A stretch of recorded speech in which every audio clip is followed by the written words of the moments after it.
Vielen wird es gar nicht aufgefallen sein, aber die Filmlandschaft befindet sich derzeit in einem ganz besonderen Prozess der Veränderung. Nein, damit meine ich nicht, dass Superheldenfilme unsere Kinos fluten, sondern einen der wichtigsten Aspekte des Filmeschaffens, die Filmmusik.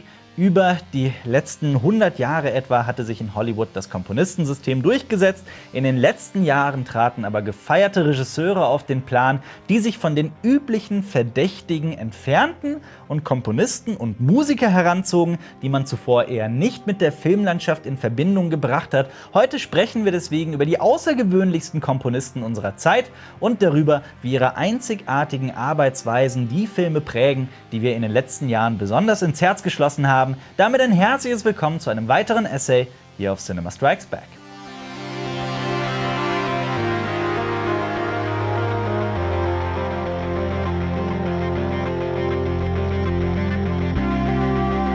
Gerade in den letzten Jahren stammten die erinnerungswürdigsten Filmmusiken eben nicht von den Oscar-Gewinnern, sondern von den heiß gehandelten Nobodies, mit denen die interessantesten, aufstrebenden Regisseure immer wieder zusammengearbeitet haben. Jahrelang waren nämlich die prägenden Figuren im Filmbusiness Namen wie Hans Zimmer, John Williams, Alexandre Desplat oder Thomas Newman. Das waren immer so die Go-To-Komponisten für wichtige Produktionen.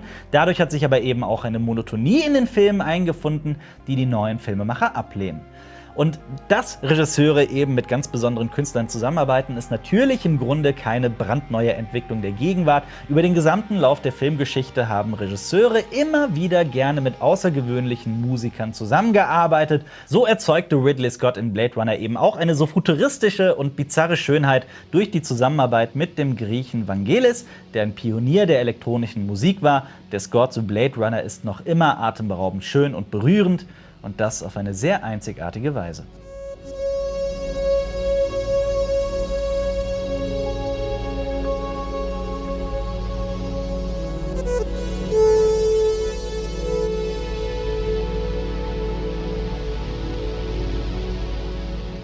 Werner Herzog hingegen arbeitete für seine großen Meisterwerke Aguirre, Nosferatu und Fitzcarraldo in den 70ern vor allem mit der Krautrock-Band Popol Vuh zusammen. Dafür benutzte die Band ein einzigartiges Instrument, den Choir Organ, eine Einzelanfertigung, die es über Sampler ermöglichte, Chorstimmen zu erzeugen. Ein ganz schräges Teil, das heute gar nicht mehr existiert und von einigen Musikliebhabern wie der Heilige Gral behandelt wird.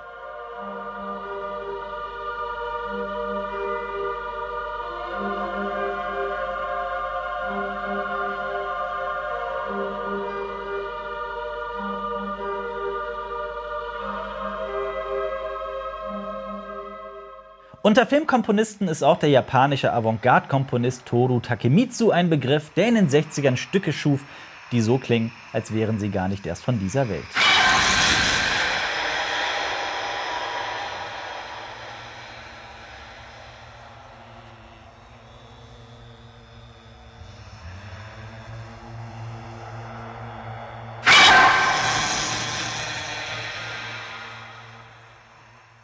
Experimentelle Komponisten sind für die Filmlandschaft also nichts Neues. In den letzten Jahren mehrte sich dieses Vorhaben jedoch immens. Das British Film Institute ist der Überzeugung, dass Regisseur Paul Thomas Anderson 2007 mit There Will Be Blood den Grundstein für diese Entwicklung gelegt hätte. Anderson arbeitete nämlich mit Jonny Greenwood zusammen. Das ist der Keyboarder und Gitarrist von Radiohead.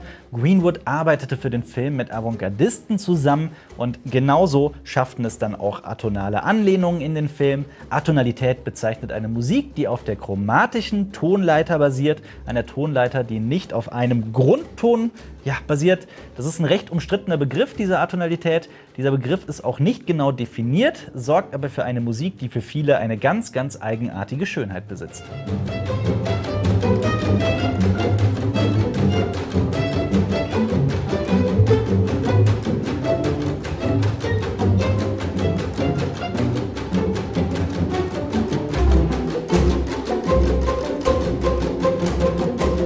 Der absolute Höhepunkt der Zusammenarbeit von Regie-Ausnahmetalent und experimentellem Musiker dürfte der 2015er Film Sicario sein.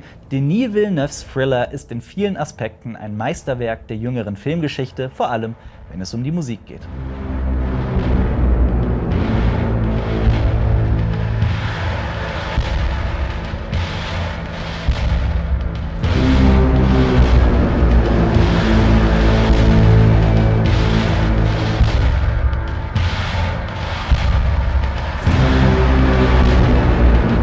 Denis Villeneuve arbeitete für seinen Film mit einem ganz besonderen Isländer zusammen, nämlich Jóhann Jóhannsson. Der Isländer kombinierte ganz klassische Traditionen mit modernen Technologien. Im Gegensatz zu vielen anderen Musikern ließ er sich nicht von den Instrumenten fesseln. Er schuf ein Gesamtwerk, das ganz außergewöhnlich und vielfältig war, in dem sich die unpassendsten Klänge und unterschiedlichsten Instrumente zusammenfanden und trotzdem am Ende miteinander auf eine fremdartig schöne Weise harmonieren. Traurigerweise verstarb der geniale Isländer im Februar 2018 in Berlin im recht jungen Alter von nur 49 Jahren aufgrund einer Überdosis Kokain. Jóhannsson ist das wohl erfolgreichste und prominenteste Beispiel in einer Reihe von experimentellen Musikern, die an Filmen in den letzten Jahren gearbeitet haben. Colin Stetson ist ein weiteres Beispiel, der im Horror-Hit Hereditary die Musik geschaffen hat. Stetson hat für den Film eine verstörende Musik komponiert mit halligen und sehr tiefen Bässen, die so klingen, als ertönten sie nicht einmal mehr im selben Kinosaal.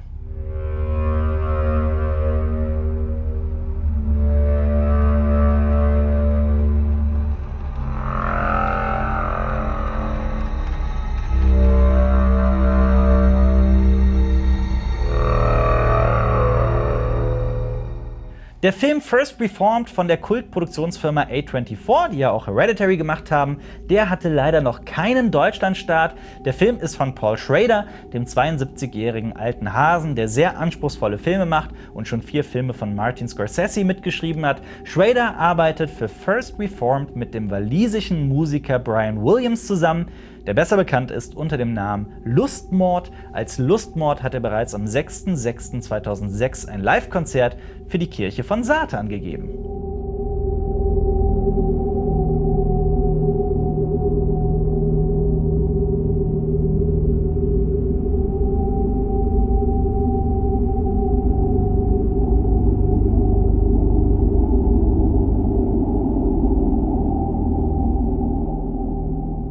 Der US-Amerikaner Daniel Lopatin geht ganz andere Wege. Als One-Note-Tricks Point Never ist er schon seit einigen Jahren eine prägende Figur in der elektronischen Musik. So erforschte er im Crime-Thriller Good Time bereits ganz besondere Klangwelten. Lopatin kombiniert die unterschiedlichsten und verrücktesten Klänge zu einer Explosion, die so abwechslungsreich, dynamisch und rasant ist, dass es für viele Zuhörer überfordernd wirken dürfte.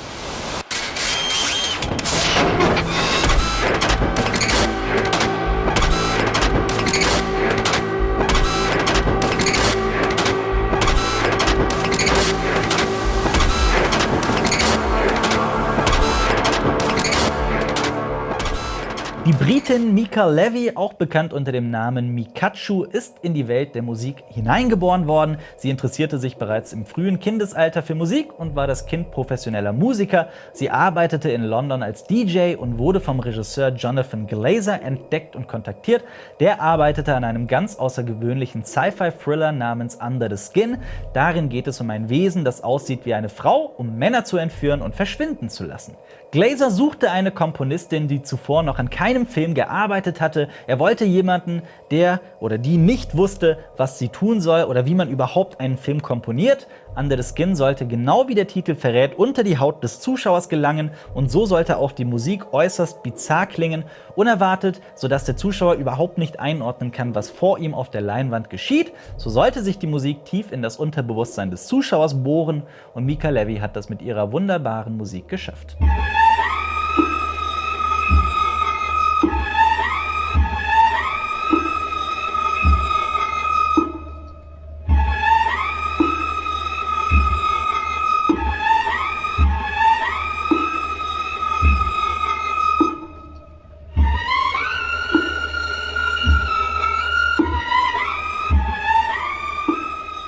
Genau wie Mika Levy stammt auch der DJ und das Multitalent Geoff Barrow aus England. Er prägte wie kein anderer die 90er Trip-Hop-Szene Englands.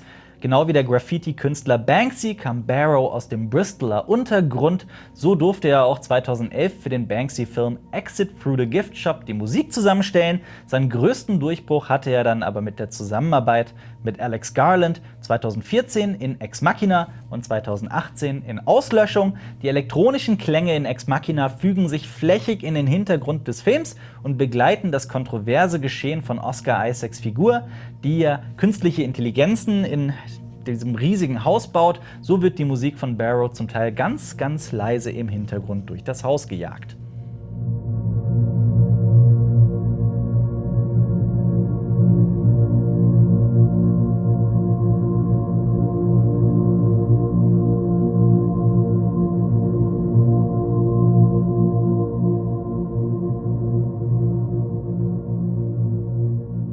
Es ist eine sehr spannende Entwicklung, die da gerade passiert.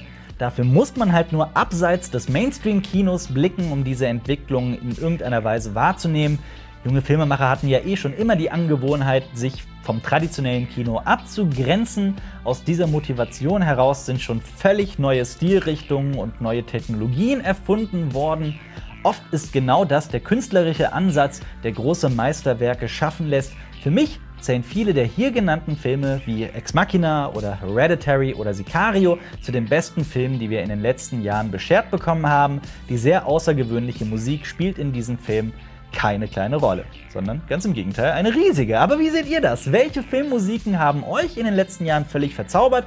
Und seid ihr froh, dass ich endlich mal über meinen Schatten gesprungen bin und mich bereit erklärt habe, auch mal ein Special nur über die Filmmusik zu machen? Ich selbst bin da immer sehr, sehr vorsichtig, weil es da auch viele Leute gibt, die sich da einfach besser auskennen. Aber schreibt es uns einfach in die Kommentare, ob ihr solche Videos öfter sehen wollt.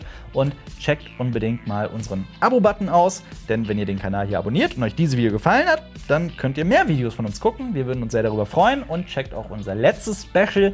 Das war über das Thema Herr der Ringe und die Moralität von Herr der Ringe und ob Frodo aus Sicht der Orks nicht vielleicht einfach der Böse ist und wer sagt, was gut und was böse ist. Ja, sehr spannendes Video, schaut es euch an und ansonsten hoffe ich, dass wir uns bald wiedersehen hier auf Cinema Strikes Back mit mir, dem Alper.